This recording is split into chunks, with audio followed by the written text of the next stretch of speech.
Hi, this is Dr. Devashish Chanda from Saksham Orthopedics.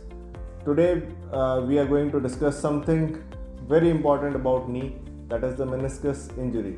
Meniscus injury can be of two types. One is sports related injury and second is degenerative wear and tear injury. So today's topic is more around the degenerative meniscus injury. Degenerative word comes from wear and tear. So anything which is age related or wear and tear of meniscus is called degenerative meniscus tear. This is the blue cushion which we can see in this model. It is present between the thigh bone and the leg bone. There are two meniscus we have. One is medial meniscus and one is lateral meniscus. The most commonly involved meniscus injury is the medial meniscus. This happens because of the age, because of heavy weight, because of say inactivity or not doing proper exercises, or because of some trivial injury we have stopped doing our activity and gradually we develop this sort of degenerative tears. In degenerative tears, the patient presents with number one, pain, which is a chronic phenomenon. Chronic means it is present since long, say days, weeks and months. And usually this keeps on nagging them until it becomes a problem. The second symptom of degenerative meniscus tear is giving away.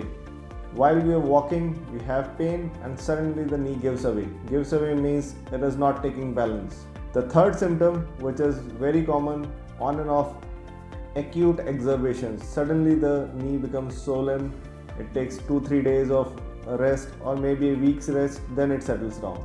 And it is say once in a 6 months or a year it happens. Usually after exertion or sitting on low floor, low chair, this sort of symptoms happens. And ultimately they settles down. Many times patient doesn't present to the doctor during this acute episodes. But I would suggest yes, please get it checked.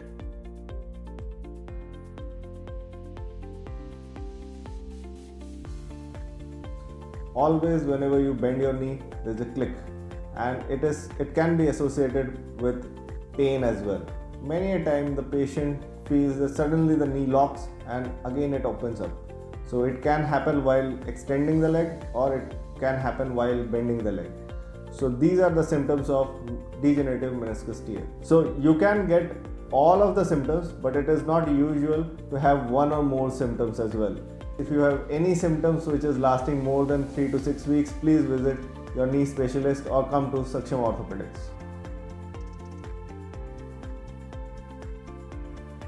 Number one is some very commonly available medications like glucosamine and collagen and other lubrication agents. Number two, some anti-inflammatory medications. Icing the area, regular exercises like walking and swimming, some specific exercises for knee like quadriceps strengthening, which are so simple that you can even do it while sitting on a chair or even standing position. Very rarely may need some anti-inflammatory injections inside the knee or some lubrication injections inside the knee. Type of change in our lifestyle modification that helps. Weight reduction helps. Surgical treatment for degenerative meniscus is not always the first choice. We don't prefer to go for a surgery in degenerative meniscus tear because it may flare up your problem. It might even cause some sort of injuries. Yes, many times we have to go for surgeries, but these are different surgeries. These are not regular routine thing that we go inside and just clean it up and you'll be happy. No, there is no shortcut to this knee problem. You have to follow a regime, you have to reduce weight, you have to do regular exercises. This needs a lot of lifestyle modification and understanding the problem. Please visit us at Saksham. We will guide you, we will try to help you out and we will explain everything so that you can go back to your normal life.